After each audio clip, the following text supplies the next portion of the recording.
Coucou tout le monde. On se retrouve dans une nouvelle vidéo et aujourd'hui on va aborder une partie du Galop 4 qui est la partie des morts. Voilà, donc je suis en pleine révision, donc je voulais partager mes révisions avec vous. Ne vous en faites pas si je baisse les yeux à un moment donné dans la vidéo, je ne connais pas mon texte par cœur. C'est parti. On va commencer par la définition du mort. Donc qu'est-ce qu'un mort? Donc un mort, c'est une pièce du harnachement qui peut être articulée ou non, qui est souvent métallique. Donc cette pièce du mort, on la place dans la bouche du cheval pour pouvoir le conduire, contrôler sa vitesse et le diriger au moyen des rênes. Donc un mort est composé de plusieurs parties. Donc le mort, il est composé donc d'une partie centrale, des canons et des anneaux qu'il y a de chaque côté. Donc le canon, parlons du canon. Donc il en existe différents types.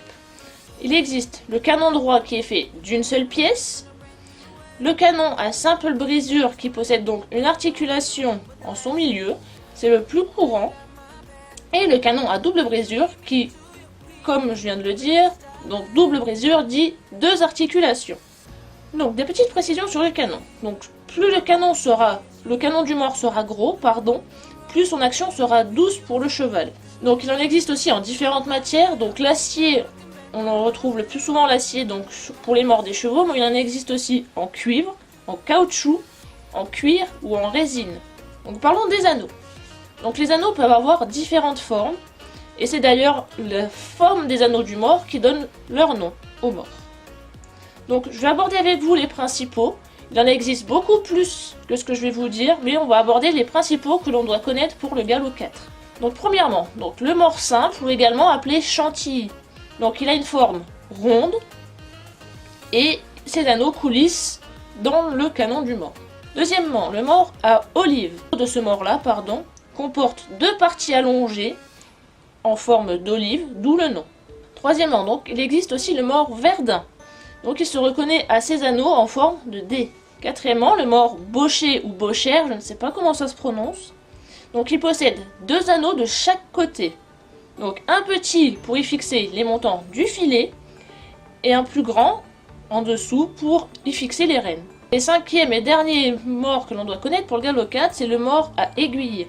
Donc les anneaux comportent deux branches sur le côté et ce mort est souvent utilisé chez les jeunes chevaux ou en longe.